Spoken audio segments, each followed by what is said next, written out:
दिल्ली की गद्दी पर तीसरी बार महिला शक्ति विराजमान हो गई है। देखो, कुछ महिलाओं के लिए कुछ करेंगे, क्योंकि हम तो उसी उम्मीद से देख सकते हैं। हालांकि महिलाओं की सुरक्षा तो जिस तरह से हालात हो रहे हैं, ऊपर वाला ही तय कर सकता है, लेकिन हमें फिर भी गर्व है कि एक महिला मुख्यमंत्री बन गई फिर से। नमस्कार हिंदुस्तान, जय श्री राम। स्वागत है आपका मेरे चैनल नंदिनी जो है मोहनंदिनी।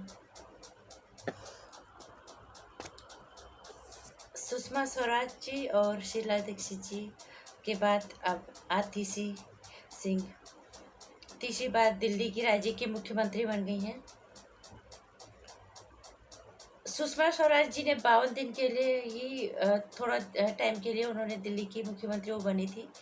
शीला दीक्षित जी और आतिशी मरलेना, इनका तो काम अभी देखना है, ये क्या कर पाती है नहीं कर। कठपुतली की तरह रहती हैं, सिर्फ नाम की डमी वाले जैसे लोग कह रहे हैं, ऐसी रहेंगी या कुछ सच में इस पावर का जितने समय के लिए भी वो यहाँ पे हैं सही इस्तेमाल कर पाएंगी, ये तो आने वाला वक्त ही बताएगा।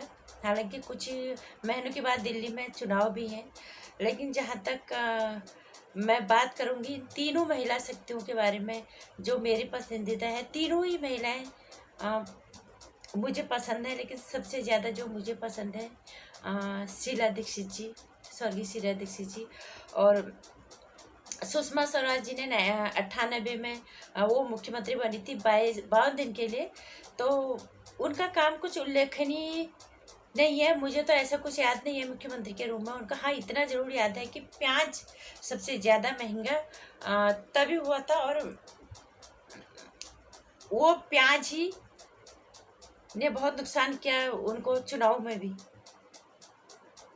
उसके बाद आई शीला दीक्षित जी, पूरा 15 साल राज किया उन्होंने दिल्ली में, और उन्होंने यूं ही राज नहीं किया, उन्होंने काम करके दिखाया दिल्ली में। मेरी सबसे पसंदीदा नेताओं में से एक हैं वो भी, जो उन्होंने काम किया दिल्ली में, 15 साल राज किया, जो उनका उल्लेखनीय काम है, जो एक स्वाभाविक रूप से दिमाग में आ जाता है। पहली चीज तो ये था कि दिल्ली विद्युत विभाग का निजीकरण उन्होंने किया। जो आज ये कहते हैं ना मोदी जी ने ये बेच दिया वो बेच दिया, निजीकरण का क्या फायदा हुआ, उसी समय इंस्टेंटली हमें पता चला कि निजीकरण का करने का क्या फायदा होता है। उन्होंने जैसे बिजली विभाग को, विद्युत विभाग को उन्होंने उसका निजीकरण किया, हमें दिखा कि दिल्ली में सबको प्रॉपर तरीके से बिजली मिलने लग गई थी, और सबके बिल जो है जायज़ तरीके से आ रहे थे। पहले क्या होता था, जब से उसका निजीकरण नहीं हुआ था तो बिल सबके अनाप शनाप आते थे, लोग मीटर बंद करते, गलत तरीके से बिजली का इस्तेमाल करते और उसका भुगतान कोई और करते, जो शराफत से बिजली का इस्तेमाल करते, बिल उनके खाते में चला जाता था। ये फायदा दिखा बिल्कुल जैसे उन्होंने उसका निजीकरण किया। सही तरीके से बिजली सबको समान रूप से मिलना, बिल सही तरीके से जायज़ तरीके से आए, जो आना था जो जितना कम कंज्यूम करता था उस हिसाब से बिल आती थी। और दूसरा, शीला दीक्षित जी का दिल्ली में कॉमनवेल्थ गेम को कौन भूल सकता है। दिल्ली को उन्होंने दुल्हन की तरह सजा दिया था, बहुत ही सफलतापूर्वक इसका उन्होंने आयोजन किया था। इतना बड़ा खेलों का महाकुंभ, और उन्होंने बहुत ही सफलतापूर्वक उन्होंने संभाला। हालांकि उन पर इल्ज़ाम भी बहुत है कि इन्हीं के पूर्व केजरीवाल मुख्यमंत्री केजरीवाल जी ने भी कहा था, मैं आते ही पहले शीला दीक्षित जी को अंदर कर दूंगा। लेकिन ये बातें आरोप प्रत्यारोप तो लगते रहते हैं, लेकिन जब तक हम ये कहेंगे कि उनके दो काम हमें हमेशा याद रहेंगे। बिजली विभाग का जो उन्होंने विद्युत का निजीकरण किया, दूसरा कॉमनवेल्थ गेम का उन्होंने बहुत ही सफलतापूर्वक आयोजन किया। दिल्ली दुल्हन की तरह सज गई थी। जो भी गए होंगे दिल्ली की खूबसूरत तस्वीर अपनी आंखों में बसा के ले गए होंगे कि देश की राजधानी ऐसी होती है। अब जो नई मुख्यमंत्री बनी है आतिशी मरलेना जी, इनके बारे में हम आने वाला वक्त ही कहेगा, लेकिन जिस तरह से उन्होंने अभी उदाहरण पेश किया उससे तो लग रहा है अगर उनको स्वतंत्रता मिली तो निश्चित रूप से वो काम करेंगी। जैसे उनके हमने तेवर देखे, 43 साल की उनकी उम्र है। दिल्ली की पोसा रोड से स्प्रिंग डेल्स स्कूल है पूसा रोड में, वहाँ से उनकी प्रारंभिक शिक्षा जो है उनकी पूरी हुई है। उसके बाद उन्होंने अपनी स्नातक की शिक्षा दिल्ली की सेंट स्टीफन से किया है। ऑक्सफोर्ड से उन्होंने अपनी मास्टर डिग्री की जो है डिग्री हासिल की है। 2006 में शादी की है उन्होंने। उनके पति वो भी समाज सेवा है, काफ़ी अच्छे पढ़े लिखे हैं, लेकिन मीडिया से दिखाव से शायद वो दूर रहते हैं। काफ़ी साधारण वो ज़िंदगी जीते हैं। पर्दे के पीछे वो बहुत कुछ काम करते हैं। ज़्यादा हमने उनके बारे में नहीं पढ़ा, लेकिन जितना पढ़ा है उतना ये उनके बारे में हमें समझ में आया। और अभी बच्चे उनके नहीं हैं।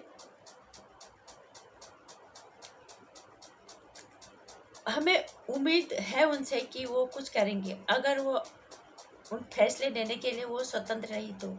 2013 में उन्होंने आम आदमी पार्टी ज्वाइन की। 2015 से लेके 18-19 तक वो पूर्व डिप्टी सीएम जो मनीष सिसोदिया जी हैं उनके वो सलाहकार भी रही हैं। उसके बाद इनके उप मुख्यमंत्री मनीष सिसोदिया जी के जेल जाने के बाद उनको 6 विभाग दिए गए थे। उनको कैबिनेट में शामिल किया पूर्व मुख्यमंत्री अरविंद केजरीवाल जी ने, जिसमें से शिक्षा मंत्रालय भी उनके पास था। और उसके बाद उन्होंने, जब ये सारे नेता बड़े हो गए, अंदर हो गए, जितने भी बड़े बड़े नेता थे अंदर काफ़ी मुखर होके वो सामने आई। उन्होंने जिस मजबूती के साथ एक महिला शक्ति का परिचय दिया वो काबिल तारीफ है। इससे पहले हम उन्हें ज़्यादा नहीं जानते थे, लेकिन जब इनके नेता एक एक करके सारे अंदर जाने लगे, जब वो मुखर होके सबके सामने आने लगी, तब हमने उनके बारे में थोड़ा जानना, सुनना, समझना शुरू किया। उन्होंने दिखाया कि एक पार्टी के प्रति वफादारी क्या होती है, किस हद तक कैसे लड़ना है, कैसे अपनी पार्टी के प्रति हमें शिद्दत से काम करना है, ये उन्होंने साबित किया। चाहे प्रेस कॉन्फ्रेंस उन्होंने किया, लोगों ने कहा कि हर बार प्रेस कॉन्फ्रेंस कर ली, क्योंकि उनके पास एक ही माध्यम था मीडिया को संभाला। प्रेस कॉन्फ्रेंसेज उन्होंने की। और दिल्ली का में जब जल संकट आ गया था, उन्होंने हड़ताल, यहाँ पे भी उन्होंने भूख हड़ताल की थी। काफ़ी मजबूती के साथ उन्होंने अपनी मजबूती का परिचय दिया। उन्होंने ये साबित किया कि हमारी पार्टी के नेता सारे अंदर चल रहे हैं, लेकिन हमारी पार्टी कमज़ोर नहीं पड़ी है, हम कमज़ोर नहीं पड़े। उन्होंने ये अकेले साबित किया। और अब जबकि वो दिल्ली की मुख्यमंत्री बन ही चुकी है, उन्हें हम बधाई देना चाहेंगे, शुभकामनाएं देना चाहेंगे। उम्मीदों की नज़रों से देख रहे हैं एक महिला होने के नाते। अगर स्वतंत्र रूप से काम करेंगे तो हम चाहेंगे कि महिलाओं के सबसे पहले तो सुरक्षा, शिक्षा, स्वास्थ्य तो बात की बात आएगी, महिला क्या करेंगी। सबसे पहले तो एक महिला की सुरक्षा का सवाल है कि उनकी सुरक्षा सुनिश्चित करने के लिए कोई कदम उठाएंगी। हालांकि कोलकाता का उदाहरण सामने ही है, वहाँ तो महिला मुख्यमंत्री है, वहाँ क्या हुआ। लेकिन उम्मीदों पे दुनिया कायम है, वही हम भी कर रहे हैं, उम्मीद भी कर रहे हैं, आशा कर रहे हैं कि वो ऐसा कुछ करेंगे। और खुशी हुई हमें दिल्ली को तीसरी बार महिला शक्ति दिल्ली की गद्दी पे बैठी। और शुभकामनाएं देना चाहेंगे, ईश्वर उन्हें ताकत दे, अपनी तरह से फैसले लेने के उनके अंदर हिम्मत आए, काम कर पाए। बस यही कह सकते हैं, और क्या कहें। बधाई उन्हें फिर से ढेरों, और कुछ अच्छा करें इसी उम्मीद के साथ। नमस्कार। दिल्ली की तीसरी मुख्यमंत्री आतिशी सिंह मारलेना, उन्होंने अपने 2019 के बाद शायद उन्होंने अपने नाम से हटा दिया था। और अब वो आतिशी सिंह ही अपना नाम लिखती हैं। कालका जी से वो विधायक हैं। हालांकि लोकसभा चुनाव तो हार गई थी गौतम गंभीर के खिलाफ, लेकिन फिलहाल वो कालका जी से विधायक हैं और अब वो दिल्ली की मुख्यमंत्री बन चुकी हैं। उम्मीद करते हैं कुछ अच्छा करेंगे, खासकर महिलाओं की सुरक्षा के लिए। मेरी वीडियो में अगर आपको कुछ अच्छा लगा तो लाइक और शेयर कर दीजिएगा, चैनल को सब्सक्राइब कर लीजिएगा, आने वाली वीडियोज़ की जानकारी के लिए घंटे आइकन प्रेस कर दीजिएगा। नमस्कार।